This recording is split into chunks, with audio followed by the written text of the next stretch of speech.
Sandra, buenas tardes. Muchísimas gracias por aceptar mi invitación. Como ya te había comentado, esta es una entrevista a un estratega y pues claramente pensé en ti. Es para mi MBA aquí en Colombia, en la Universidad de América, para la clase de desarrollo organizacional. Entonces, de verdad, muchas gracias por estar aquí conmigo hoy. No, un gusto, Pau. Gracias por la invitación. Realmente es un placer poder compartir la experiencia que he tenido en las diferentes compañías. Muchísimas gracias, Andy. Entonces, para hacer una breve introducción, me gustaría que pudiéramos saber un poquito de ti, tu experiencia como estratega, así brevemente. Listo. Bueno, pues soy Sandra Sánchez. Yo soy contador público. Tengo un grado en planeación financiera.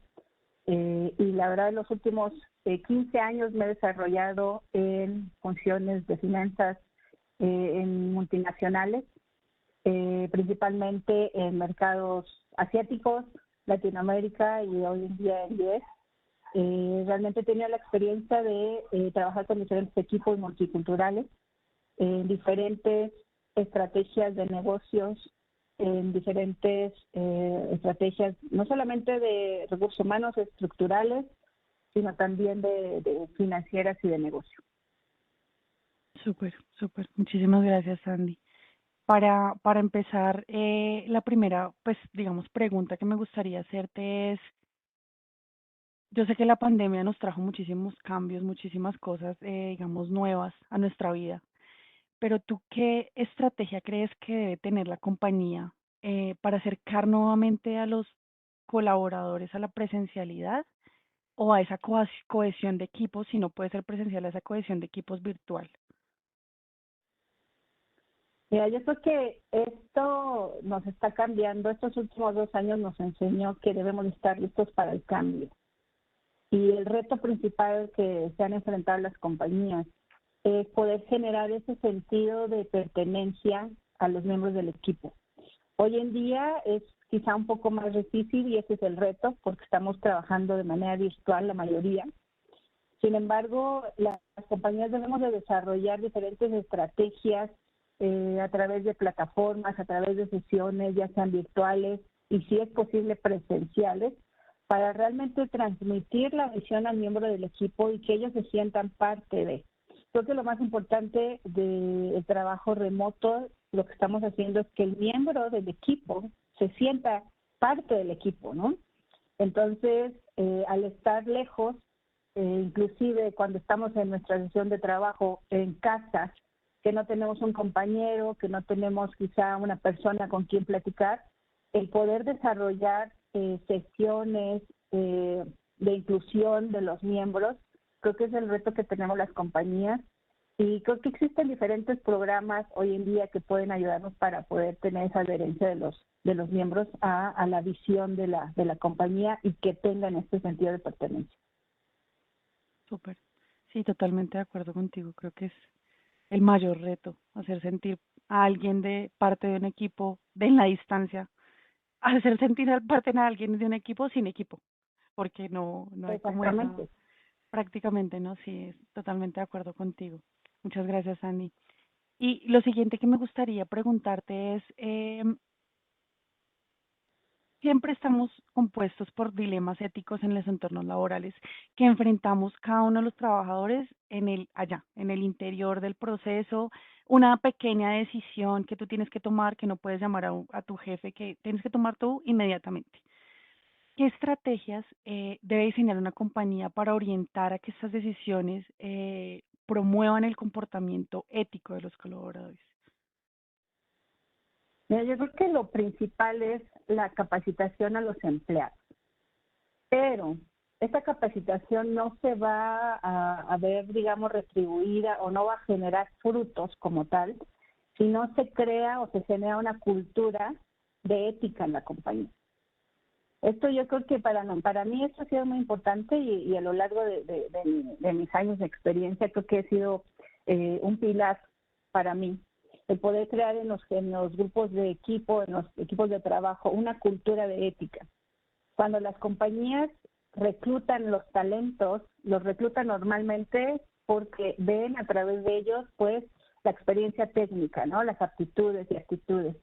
Pero el valor de la ética es algo que ya viene inherente en el individuo, en el profesional.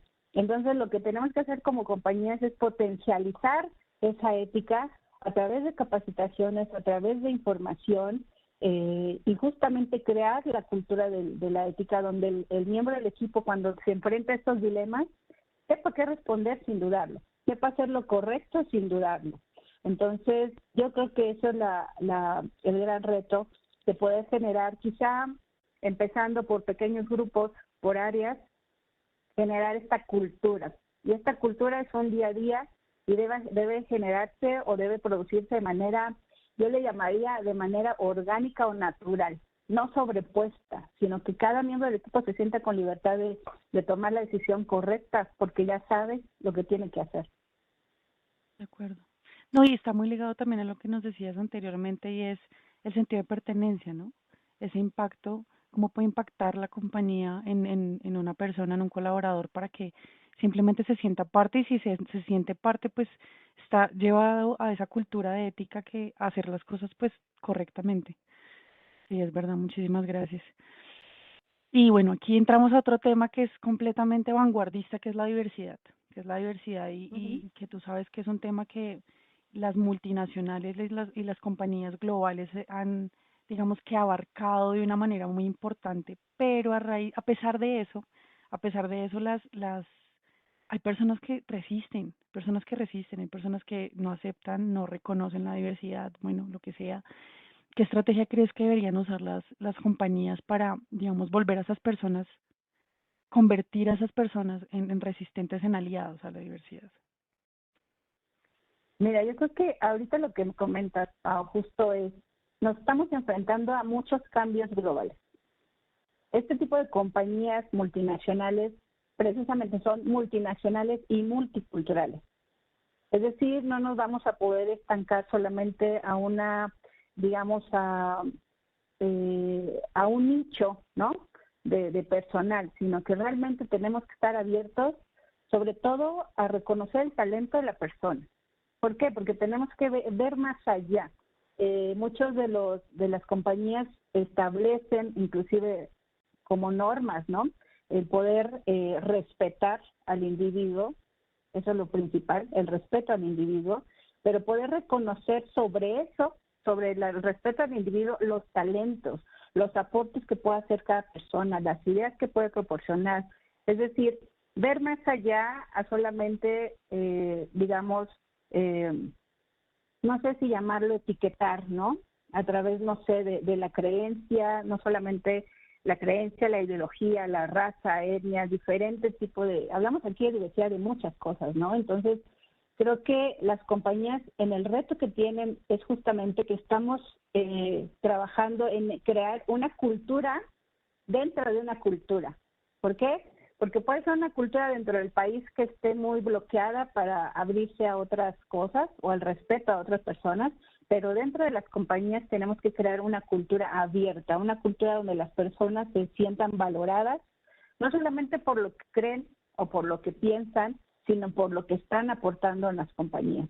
Para esto debe de haber, yo creo, que comunicaciones abiertas para todos, o sea, para todos los miembros, sesiones de, no sé si llamarle de educación, ¿no? Pero pareciera que a veces es de educación cultural, ¿no? Y sobre todo de valorar a los miembros del equipo por lo que ellos están aportando. Eso es bien importante para las compañías. Las compañías, sobre todo en mi experiencia, lo que estamos viendo es a la persona en su individualidad, pero sabiendo el aporte que nos pueden dar y poder valorar eso. Yo creo que eso es lo más importante. Y obviamente el respeto que se debe fomentar dentro de los códigos de ética, dentro de los programas de trabajo en equipos. Yo creo que es eso a lo que se van a enfrentar. Y las estrategias, obviamente, es el crear nuevamente esta cultura dentro de la cultura en el país donde se cree, ¿no? Una cultura de respeto, una cultura que, digamos, que sea empresarial, porque obviamente estamos hablando de una cultura empresarial, donde, digamos, el talento, los aportes estén todavía por encima de estas limitantes que podemos encontrar fuera de la compañía, ¿no? De acuerdo. Sí, sí, totalmente. Y es complejo este tema porque digamos que a veces de verdad uno encuentra mucha resistencia en las personas y uno dice, ¿qué tan alineado está qué tan alineada está esta persona o este colaborador con, digamos, con los pilares de la compañía, ¿no? Con los pilares que son el respeto, la inclusión, etcétera. Es difícil como abordar a veces, y a nosotros, por lo menos las generaciones, eh, digamos, más actuales, que para uno digamos, está tan normalizado el tema de la diversidad en todo aspecto. A uno le cuesta un poco más estrellarse con esas personas que están como que dicen no existe o En la niegan o resistencia, no la claro. exacto, no la reconocen y sí siento que es una labor importante y digamos también creo que es de impactar la vida de una persona de una manera certera o positiva para que pues pueda reconocer que existe la diversidad, que es necesaria la inclusión, ¿no? Correcto. Totalmente. Digamos que yéndonos por ese lado de emocionalidad, eh, vuelvo y hablo de las nuevas generaciones y es que siento que para nosotros es muy importante que exista un ambiente laboral sano en la compañía de trabajos. ¿Por qué? Porque ponemos por encima de cualquier cosa, o creo que para nosotros es muy importante la salud mental y decimos como no voy a sacrificar mi salud mental por un trabajo o un cargo, bueno, lo que sea.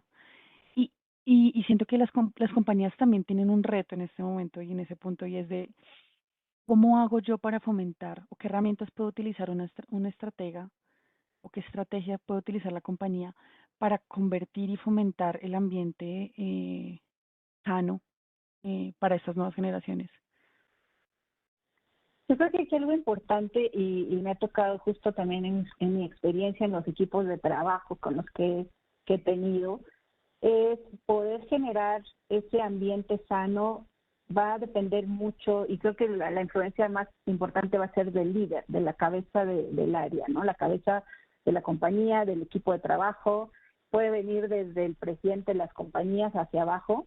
Entonces todo se va permeando, ¿no? Entonces el líder y los miembros que componen ese equipo son los que tienen que establecer digamos, ese ambiente sano de trabajo. Porque obviamente trabajamos con personas, colaboradores, talentos, que lo que queremos justamente es sacar el mejor rendimiento, ¿no? El mejor rendimiento. Y si las condiciones, obviamente, no las estamos proporcionando, la compañía se va a ver afectada, porque el miembro de equipo que es talentoso no va a poder desarrollarse. ¿Por qué? Porque no tiene las condiciones adecuadas. Entonces, el reto que tenemos las compañías o que nos enfrentamos los que hemos tenido equipos de trabajo es justo poder generarles a todas las personas lugares propios, digamos, también poderles proporcionar seguridad dentro de los empleos. Y este no solamente es un tema a nivel corporativo, sino inclusive en muchos de los países que me ha tocado trabajar, ya está regulado por las leyes locales, ¿no? Para proporcionar a los empleados realmente un lugar seguro, un lugar equilibrado, un lugar donde el ambiente no haya hostigaciones, no haya represalias, no haya este tipo digamos, de cosas en las que realmente el miembro del equipo se siente en condiciones inadecuadas y no puede realmente desarrollar todo el potencial que tiene. Entonces, creo que la compañía tiene que ser no solamente por norma gubernamental, porque ya está en muchos países está regulado, sino que también, vuelvo, a manera cultural de la compañía, realmente establecer digamos, ese ambiente laboral sano. Y obviamente para esto existen demasiadas alternativas y programas que nos ayudan para que el empleado se sienta seguro, se sienta, digamos, en un ambiente adecuado y con la libertad de alzar la mano. No en todas las compañías se tiene la libertad de levantar la mano cuando algo no está ocurriendo. Yo creo que muchas compañías, sobre todo las multinacionales, tienen lo que les llaman hotlines, ombudsman, donde pueden los empleados decir, oye, ¿sabes qué está pasando esto? Y las compañías tenemos la obligación de revisar lo que está sucediendo. Otras compañías también hacen diferentes cuestionarios de, digamos, de ambientes laborales. Se tienen que hacer donde también el empleado pueda expresar realmente si está cómodo, ¿no? Y debe tomar en cuenta por los diferentes departamentos correspondientes, pero eso es importante para poder obtener los resultados. El rendimiento de los empleados es básicamente importante para nosotros. Claro, claro, todo es como un conjunto, ¿no? Si el colaborador se siente bien, la compañía seguramente, y bueno, el colaborador, hablo del colaborador en conjunto, ¿no? O sea, si los colaboradores se sienten bien, Entonces, seguramente la compañía, pues así mismo va a funcionar, ¿no? Una manera, eh, así es. pues efectiva, exitosa, no sé. Y tú hablas también mucho de los talentos, y esta pregunta, digamos que va, la siguiente pregunta va muy ligada a eso, y es, está demostrado que en los equipos de trabajo tiene que haber una persona de todo. O sea, está el estratega, está el táctico, está el del proceso, está el detallista, está el proactivo, bueno, lo que sea, el reactivo. Pero también hemos conocido que últimamente se habla mucho de las habilidades blandas como pensamiento crítico, flexibilidad cognitiva, inteligencia emocional. Y tú como estratega, ¿cuáles crees que son, digamos, esas habilidades blandas o esos talentos, como tú los llamas, que debe tener un equipo de alto desempeño? Mira, justo hablando de los equipos de alto desempeño, su palabra lo dice, ¿no? Tal cual, alto desempeño. Obviamente ya inicialmente ya traen las competencias que estamos buscando, ¿no?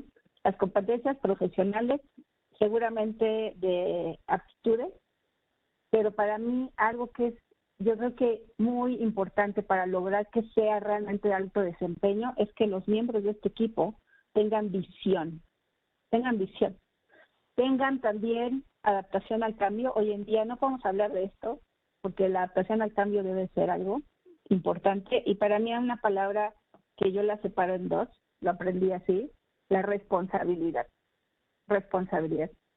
Y la responsabilidad, no la responsabilidad, responsabilidad. Y eso quiere decir la habilidad de responder. Entonces, para tener realmente este tipo de equipos de alto rendimiento, para mí, tienen que tener visión, tienen que tener, esa mente de ver más allá, porque a lo mejor podemos tener los talentos y está bien, pero para realmente formar equipos de alto rendimiento tenemos que tener visionarios, pero tenemos que tener gente que esté dispuesta en esa visión a adaptarse a los cambios. No todos somos tan fáciles de adaptarnos a los cambios, porque cuestan mucho, pero son buenos, nos hacen crecer. Y sobre todo esta que te menciono, tener la responsabilidad de responder ante las situaciones, responder de manera adecuada, responder y enfrentar a los retos que tenemos por delante, ¿no? Hablando justo de ese equipo de alto rendimiento, yo creo que es el ideal que buscan las compañías. Te platico algo, hace como 3 años tuve la oportunidad de hacer una actividad con mi equipo de trabajo local en la compañía. Y justo hablábamos de eso, ¿qué tipo de equipo somos, no? ¿Qué tipo de equipo somos los que estamos? ¿Somos un equipo pasivo, que sí, sacamos las cosas? ¿Somos un equipo que realmente pues no tenemos ni siquiera esa visión, solo trabajamos porque pues es lo que tenemos que hacer? ¿O somos realmente el equipo de alto rendimiento? Nos decimos todos los miembros del equipo, todos queremos crecer, todos queremos brillar y todos queremos dar resultados. Entonces creo que eso es lo que para mí serían las 3 principales aptitudes que tendría que tener este equipo. De acuerdo, sí, totalmente. Y responsabilidad, ¿no? Muy interesante. Responsabilidad, responsabilidad, Responsabilidad. sí, La habilidad de responder de manera acertada, muy correcto. interesante y muy cierto también. A veces uno tiene el conocimiento, pero le llega un problema, entonces ahí, hasta ahí llega, ¿no? Hasta ahí quedó. De Correcto. acuerdo. Eh, a mí siempre me ha causado, digamos, como me ha cuestionado mucho este tema y es, ¿en qué momento pasa de autoridad a compasión o de compasión a autoridad.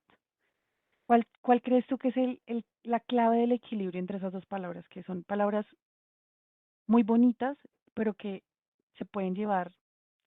Si hay mucha autoridad, si hay mucha ejerción de la autoridad, pues malo, pero también si hay un exceso de compasión, malo. Entonces, ¿cuál crees tú que es ese equilibrio? Yo creo que el equilibrio, esto es algo, no creo que se pueda responder en una sola palabra, porque en la práctica, obviamente, hay diferentes situaciones en las que nos vamos a enfrentar, que en ocasiones la balanza se va a tender mucho hacia un movimiento de autoridad o a uno de compasión. Pero para mí, yo creo que lo principal que nos tiene que tener el equilibrio entre ambas es que el líder del equipo, la persona, realmente sea, ¿cómo te explico? Ah, como un ejemplo, ¿me entiendes? Sea el ejemplo. ¿Por qué? Porque un líder que no está dando un ejemplo, si yo, por ejemplo, te estoy diciendo, oye, vamos a hacer esto, vamos a planear, ¿qué va a pasar cuando yo quiera pedir una situación y a mí nunca, un miembro del equipo nunca me ve involucrado? Pues para el miembro del equipo quizá yo cuando vea una instrucción, pues voy a parecer muy compasivo o voy a parecer muy autoritario. Entonces, el líder, no tanto el jefe, yo creo que aquí tenemos que buscar líderes. El líder es el que tiene que, digamos, dar ese ejemplo, esa línea, pero él mismo, para no tener que estar llegando a los puntos límites, ¿no? Del compasivo. ¿Por qué? Porque lo vivimos en el día a día. Si tú eres muy compasivo, ¿qué pasa? A veces los resultados no se dan. Y si tú eres muy autoritario, tampoco los resultados se dan. Yo creo que no podemos, ni una ni otra puede estar separada. Tienen que estar en combinación, pero el líder tiene que dar el ejemplo correcto para que ese equilibrio se dé. De otra manera, la balanza siempre se va a estar inclinando hacia uno y otro. Y yo creo que es algo muy difícil para los que estamos en posiciones de autoridad, poder lograr ese equilibrio. Creo que tiene que ser algo realmente, vuelvo a la responsabilidad, ¿no? Entender la posición que tengo, entender la responsabilidad que tengo, pero para mí algo que es vital es el respeto a la persona. El respeto a la persona, el respeto a los procesos, el respeto al trabajo que estamos haciendo. Entonces, si logramos realmente como líderes ser ejemplo en lo que yo te estoy pidiendo, tú me veas a mí, en lo que yo te estoy pidiendo, vamos a hacer, tú me veas primero a mí, creo que puede haber un equilibrio entre ambos. Total. Un mensaje contundente. Y es así. Sí, estoy totalmente de acuerdo contigo porque, pues, ¿cómo le puedes, o sea, cómo puedes tener autoridad? Puede que la tengas, que ejerzas el poder en ese momento sobre esa persona, pero realmente estás impactando la vida de esa persona, o sea, que esa persona sea tu seguidor, que tú seas como un mentor para esa persona, va a ser muy complicado, pero sí, Exactamente. es verdad. Bueno, digamos que esta pregunta es como un poco, abarca varias cosas, pero digamos que también me parecería importante que la pudiéramos ver y es, las compañías están en constante crecimiento, en constante cambio, y está claro que una compañía que se quede estancada, por decirlo así, eso ya es regresión por el mismo cambio que constante que tienen las compañías a nivel global, ¿no? ¿Qué estrategia crees que deberían usar las compañías para promover en sus colaboradores ese pensamiento crítico y esa capacidad de innovación? Mira, yo creo que aquí lo principal es darle ese espacio a los miembros. Hace muchos años era muy complicado realmente tener espacios en donde los miembros pudieran aportar sus ideas. ¿Por qué? Porque estábamos enfrentándonos a liderazgos autocráticos donde se hacía lo que el jefe decía y las mejores ideas venían del jefe. Entonces muchos de los miembros del equipo pues a lo mejor tenían idea, pero no tenían el exposure, ¿no? O el lugar para que ellos pudieran aportarla. Y probablemente ellos tenían la solución, pero por no tener la oportunidad de expresarlo, pues se quedaba ahí. Entonces creo que hoy en día, habiendo tanto talento, yo insisto en que tenemos mucho talento, es responsabilidad de las compañías escucharlos. Y yo creo que sobre todo las personas que estemos en un lugar de liderazgo, tener estas sesiones con los miembros del equipo, escuchar las alternativas, escuchar las mejoras, escuchar las soluciones, porque a veces nos volvemos y tenemos una visión de túnel donde ya estamos tan acostumbrados, o le llaman visión de taller, ¿no? Estamos tan acostumbrados a hacer el día a día que ya perdemos el panorama de lo que está pasando afuera. Pero es tan importante a veces escuchar lo que está sucediendo afuera por los externos o por los mismos miembros de nuestro equipo, y eso nos puede garantizar, yo estoy segura que eso nos va a garantizar generar mejores soluciones, generar mejores proyectos, generar mejores alternativas, pero mientras la compañía siga pensando que los miembros no tienen nada que aportar, sino solamente vienen a cumplir su trabajo, creo que van a ir en regresión. Las compañías hoy en día, sobre todo las multinacionales, han abierto mucho estas plataformas para que los miembros de los equipos puedan expresar, puedan tener y desarrollar este pensamiento crítico, puedan desarrollar también, tener un espacio para innovar. Entonces creo que eso es bien importante que las compañías puedan generar.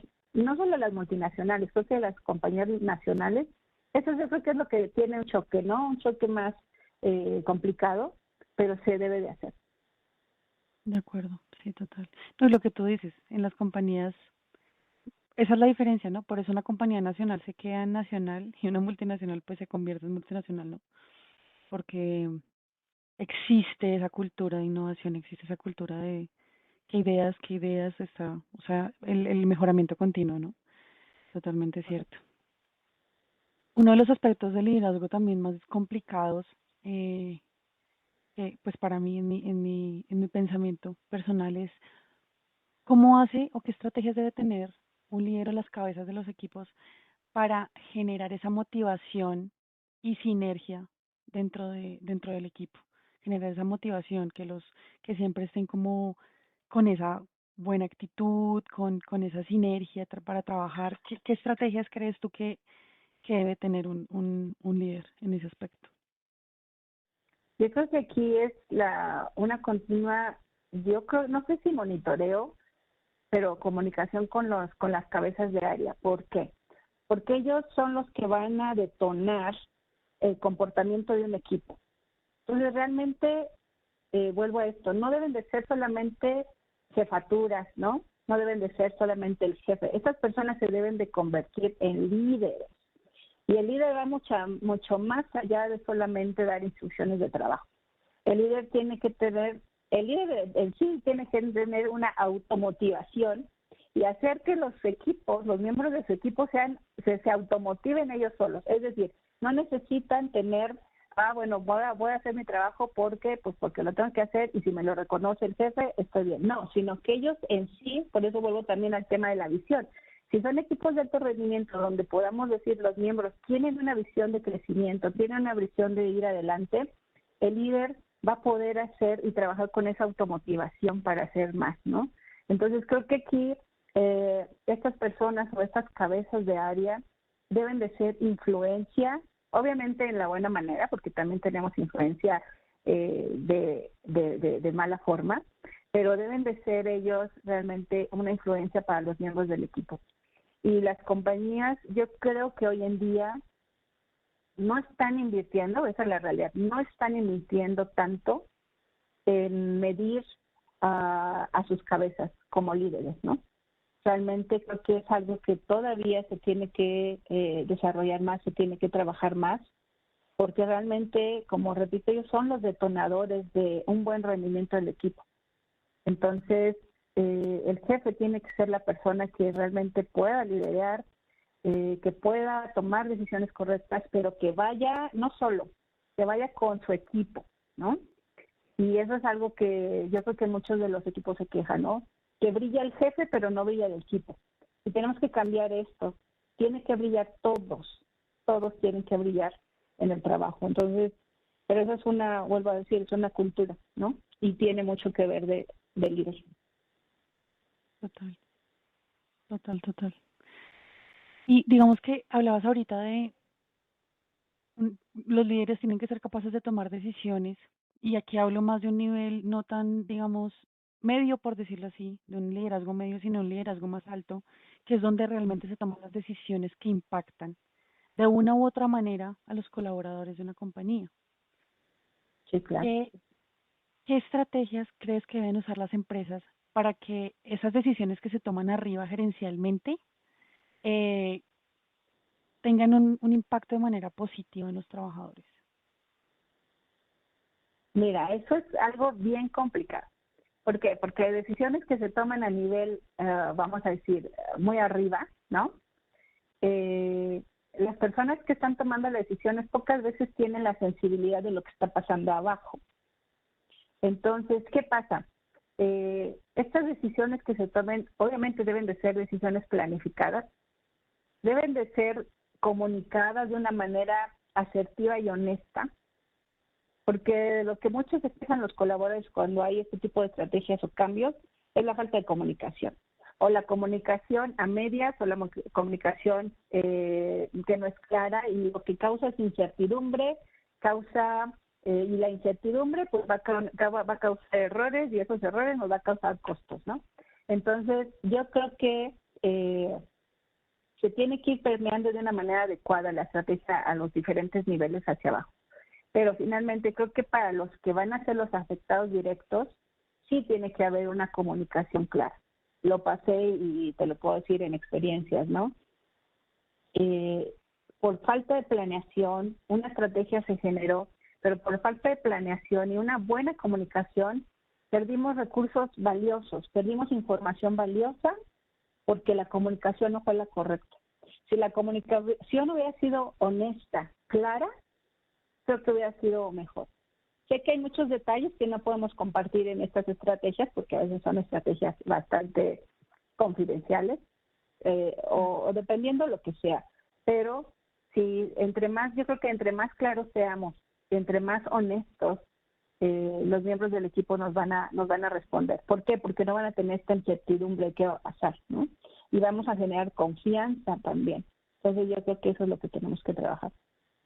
Sí, claro. Cuando uno como colaborador siente como ese respaldo y siente que realmente la compañía nunca le, o sea, como que no va a hacer algo en contra de su integridad o lo que sea, va a ser empática también desde el cargo que uno tenga o lo que sea, pues uno también Exacto. genera esa empatía, ¿no? Es como recíproco, empatía en ambos caminos, totalmente. Bueno, aquí hemos hablado de un montón de estrategias y para cerrar, quisiera hacerte una pregunta que como que abarca un poco más y creo que engloba todo lo que hemos hablado durante esta entrevista y es, ¿cuáles creen que son los elementos más importantes para la creación de una estrategia a nivel global en una multinacional? Teniendo en cuenta que las estrategias son las que implementan, evalúan y diseñan las decisiones que se toman en una compañía.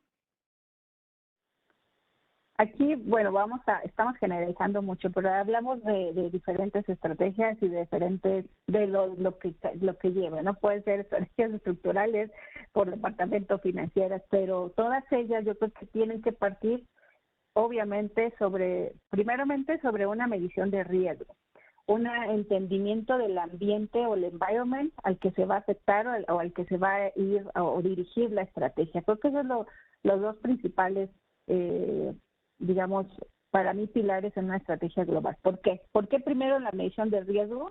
Bueno, porque ya de antemano una estrategia es para alcanzar un target, un goal que tiene la compañía. Pero la medición de riesgo es cuánto impacto va a tener esa estrategia, ¿no? Tanto en lo interno como compañía como en lo externo. Y la otra para mí importante es entender el ambiente, el environment, hacia quién va a ir dirigida esa estrategia. ¿Por qué? Porque no va a ser lo mismo una estrategia quizá en un grupo de trabajo, en una región, en una zona. Debemos de entender todo lo que está pasando ahí para saber las posibles soluciones y que se puedan presentar después a temas digamos, de resistencia, ¿no? A esas estrategias, porque nos vamos a encontrar a muchos. Entonces, yo creo que de manera global y a muy high level, yo creo que hay muchos asesores también para estrategias muy específicas, pero si lo vemos a una región un poco más pequeña, ¿no? sí creo que deben de considerar estas tres cosas, o sea, el conocimiento del ambiente, el environment en general, a dónde va a ser dirigida la estrategia, los riesgos, ¿no? Y el impacto que va a tener. Ujú. Total, total. Muchísimas gracias, Sandra. Hasta ahí No, llega a un nuestra gusto. entrevista. Muchísimas gracias por tu espacio, por tu tiempo, de verdad que mensajes muy claros me llevo con un montón de aprendizajes me llevo y no, gracias por tu tiempo, de verdad, un placer, un placer. Mucho gusto, muchas gracias también por el espacio, Paula. Gracias.